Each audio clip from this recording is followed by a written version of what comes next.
Welcome to Trashmagination, a podcast about reimagining trash. I'm Carla Brown. This week's episode is about creatively reusing CDs and DVDs. The only project I have made from them was a dress. I was participating in a contest with friends called Gish, or the Greatest International Scavenger Hunt, which involves doing a whole bunch of stunts and photographing them.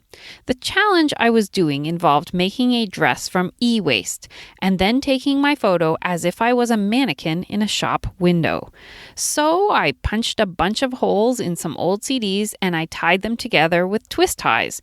And then I made a neck piece from some coaxial cable. I went to my local Ann Taylor store, which was the only one nearby that had mannequins in a shop window. And I asked the people working there if I could take my photo wearing this dress in the shop window. It was a quiet day and they got a real kick out of it. And now this really shows how much my husband loves me because he went with me and he took my photo as I was standing in the window posing wearing my CD dress. So I will share photos of my CD dress, but actually that idea is not very useful to you if you have a bunch of CDs and DVDs. So in today's episode, we'll talk about some crafts that you can make with your CDs or DVDs, as well as things you can make with your CD cases or jewel cases and the spindle cases. I will also talk about where you can donate or sell unwanted CDs and DVDs, and we'll talk about artists who incorporate CDs and DVDs into their work. But before we get into CDs and DVDs, I wanted to explore the topic of what makes a great creative reuse project. And this came up for me because, unfortunately, as I was researching this episode, I saw a whole bunch of pretty ugly crafts made out of CDs and DVDs. And it reminded me that a few years ago, I created a scoring system for creative reuse projects. I think this is helpful for explaining why I think some projects that reuse trash are great and others really just create more trash. And I was talking with Stephanie from the podcast The Sustainable Minimalist about how some people might not do creative reuse crafts because they're worried that the end results will look pretty bad. And so I think it's really great to make crafts from recycled materials, but I want to make sure that we're looking at crafts that the end result we can all pretty much agree are beautiful and useful. So I created my recycled craft scoring system in 2013, and I will link to the blog where I outline it. But basically, a craft earns points if it is useful or beautiful, if it's used for educational or celebratory purposes, if it is strong, like it can survive a trip home from school in a backpack, if it is made from recycled materials. Now, this seems like a no-brainer, but there's quite a few crafts where there's like one part that's recycled and the rest is not recycled. So the more that the materials used are recycled, it earns more points. I also prefer crafts that encourage imaginary play, so it makes a child want to play with it more and build on it and do really cool things with it. And then finally, I'm looking for a craft that is easy to take apart once you're done with it, and then you could recycle the parts. Or maybe the whole craft is made from one type of material, so it can be recycled in its entirety. This is that cradle-to-cradle mindset of making sure that we're thinking about the full life cycle of a craft.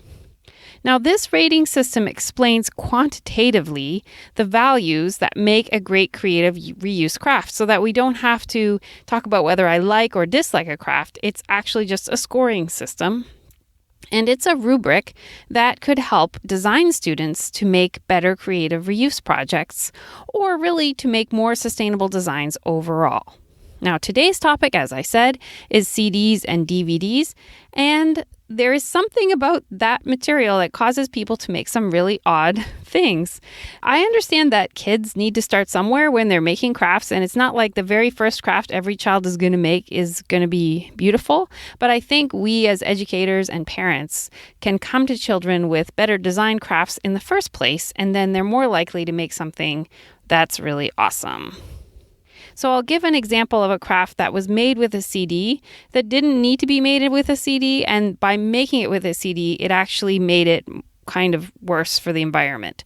So there was a craft that was an ice cream cone, and this involved gluing a recycled CD to a triangle of construction paper and then covering the CD with tissue paper to represent the ice cream. Now, we can debate whether the end craft was beautiful or not, but the bottom line is the mixing of cardboard and CD means that that craft could not be put in the paper recycling afterwards.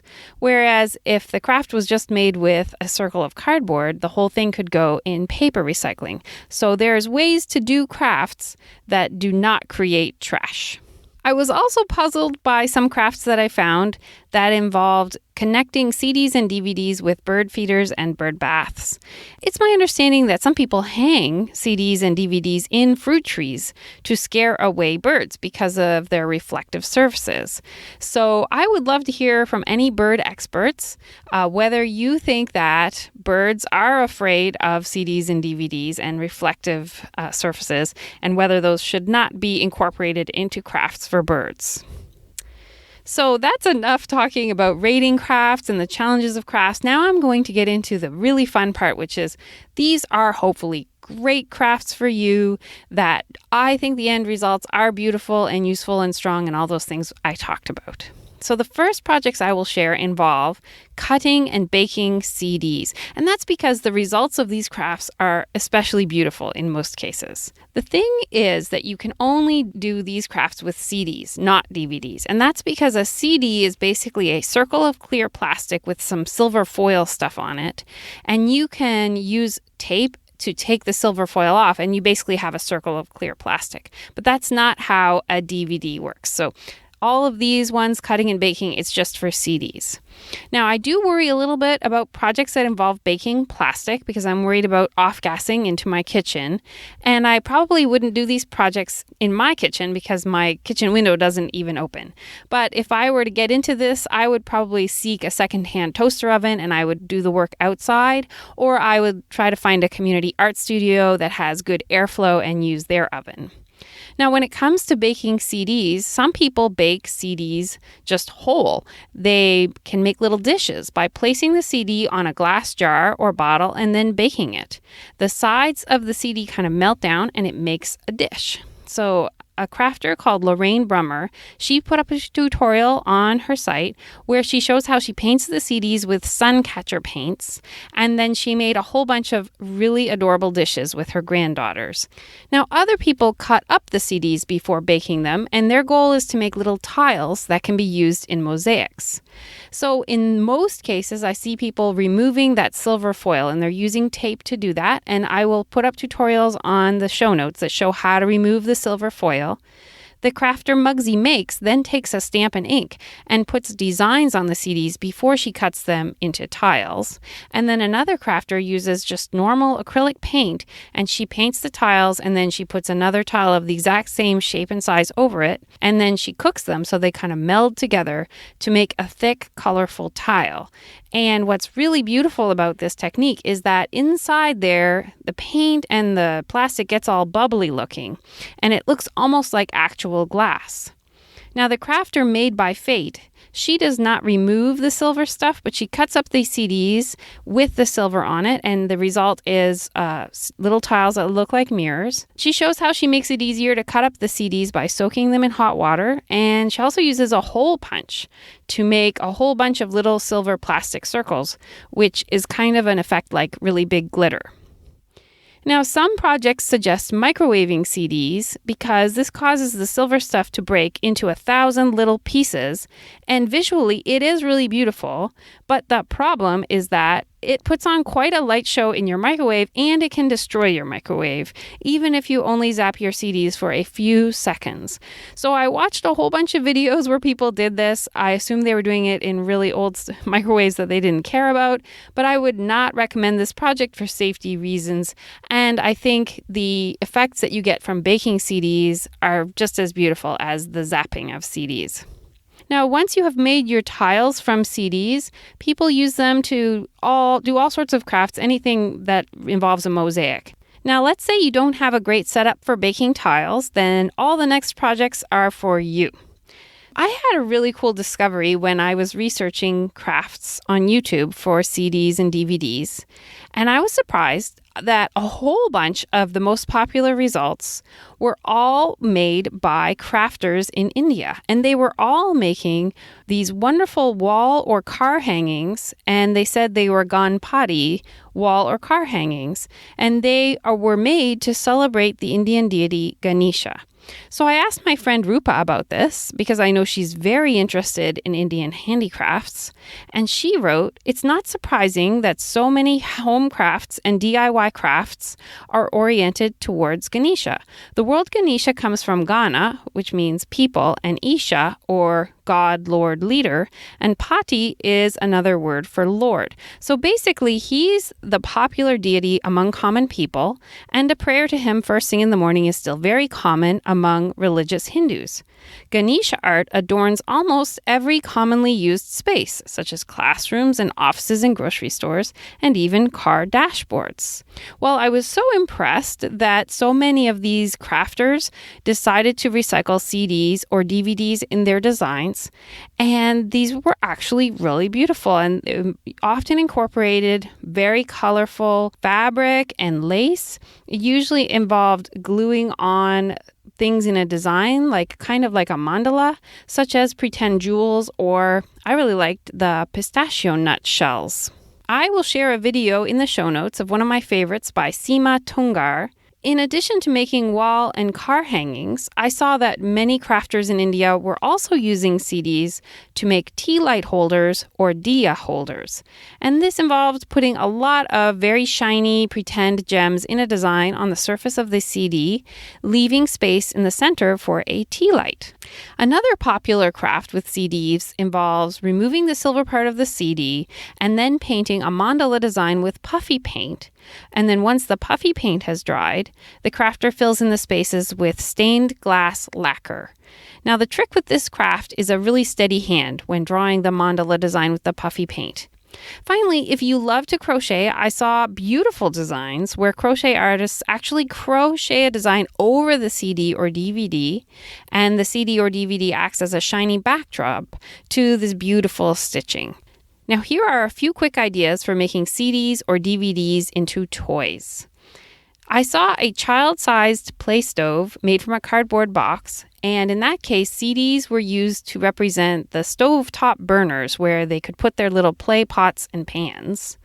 I saw a fun activity of a balloon hovercraft, and actually I saw this activity done at our local maker fair, and it involves decorating the CD and then using a balloon so that it floats, and it floats for quite a while actually. And then finally, I'll share one other Danny CO tutorial where he made a set of hand weights by putting a whole bunch of CDs on a 12-inch threaded metal pipe and then securing them with half-inch nuts. Now I have some ideas for what you can do with the CD jewel cases. Those are those square, clear boxes that are the packaging for CDs. Now, some people just use them the same way you would use picture frames. They put the picture in the case and they hang them on the wall or prop them on a table. And then I've seen crafters attach jewel cases together to make a clear box, and they put photos all the way around facing out on all four sides. But the box can hold pencils or succulents or all sorts of things. I saw one crafter had made a bird feeder by leaving one side open and then putting a little shelf to hold in the bird seed. But that was nice because you could see the birds when they were inside the bird feeder. And the blogger Cindy Fortin put a bunch of Christmas lights in clear boxes and then decorated them with bows to make a nice alternative to stringing up Christmas lights.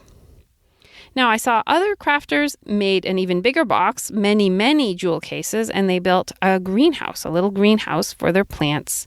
And this is all put together with plastic glue, and it holds together well because the jewel cases open on a hinge, and you glue the open doors together to make a strong structure. The blogger Terry DiMalanta from Giddy Giddy designed an ingenious craft from a jewel case, which was a little maze toy. She used the crafting supply known as wiki sticks, which is like wax-covered string.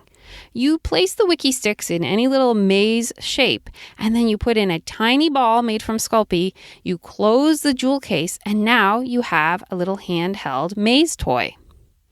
The last jewel case craft I'll mention is one where if you have a whole bunch of jewel cases that are multicolored, The blogger Simply We attached a whole bunch of these to a window in their home with double-sided tape, and it made a stained glass effect.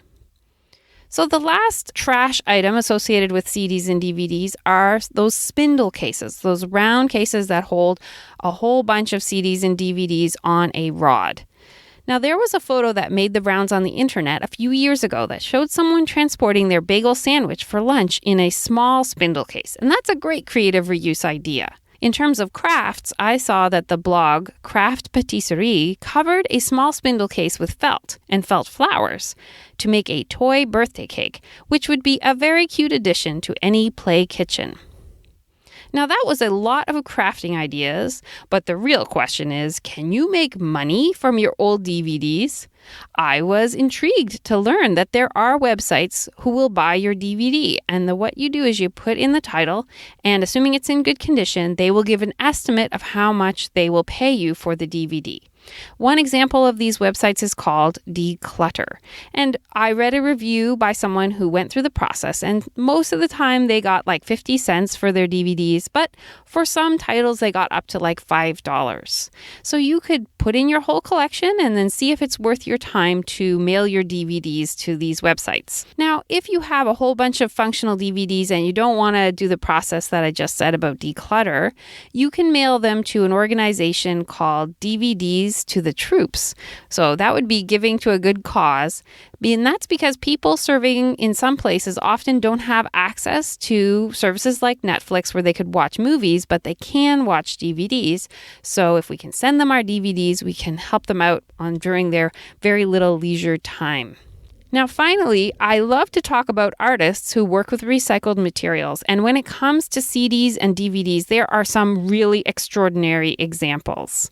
British artist Sean Avery builds elaborate animal sculptures by cutting up CDs and DVDs into little shards. He uses the shards to make the fur of creatures such as lemurs and penguins. On his website, Sean says that the shards are not as sharp as they look, and he mostly only hurts himself when he burns himself with his glue gun. Italian artists Mirco, Pagano, and Moreno de Turco make portraits of famous musicians, such as Bob Marley, Elvis Presley, and Michael Jackson, by laying out CDs on a flat surface. The CDs come in different colors, and the artists layer them and overlap them to make the portraits. American artist Leticia Bajuyo builds giant tunnels that look like black holes from huge numbers of CDs. They hang from straps from the ceiling. She had a piece in the Nashville airport called Lift during most of 2017, where the CDs were all hung up along a skylight, and when the light would shine through, it would make dappled shapes on the floor. French artists Elise, Morin, and Clémence Eliard build giant installations of thousands of discarded CDs. For example, they made a piece from 65,000 CDs in Paris. There is a fascinating video that shows how the sculptures are put together. First, by wiring all the CDs together in giant sheets, and then underneath they pump up these enormous inflated pillows, so it makes the CDs look like they are rolling hills. In 2012, British artist Bruce Munro made giant lily pads by attaching CDs together at Longwood Gardens in Pennsylvania. I wish I had known about this installation back then. He also used 65,000 CDs for his project, so there's something about that number because that's how much Elise and Clémence used in their project as well. So the lily pads made from CDs floated on the surface of the water.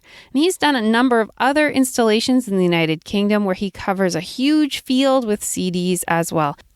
Spanish designer Belèn Hermosa designed a chair made from 4,000 CDs. He lined them up on metal tubes and then attached them together into a chair shape. And this really needs to be seen to believe. And all the projects will be featured on my Pinterest board if you want to see the visuals. Chilean artist Vanessa Silva makes jewelry using those techniques that I described about baking the CDs, and her designs just have the perfect amount of bubbly texture. So you can see there are artists all over the world creatively reusing CDs in big and small art pieces, so I hope that you do too. Thank you for listening. I would love to hear about your creative reuse projects at trashmagination@gmail.com, or you can also send ideas for future episodes. I'm still looking for broken camping tents. They can be moldy, they can be half standing up. Just check out trashmagination.com to learn more about that project. And if you know about any creative reuse themed art exhibits in your community, please let me know. Be sure to share whatever inspired you today with your friends and family. This will let more people know about the Trashmagination podcast. And then also please subscribe to make sure that you keep getting creative reuse pep talks. Until next time, may you see CDs and DVDs as a source of art in your life.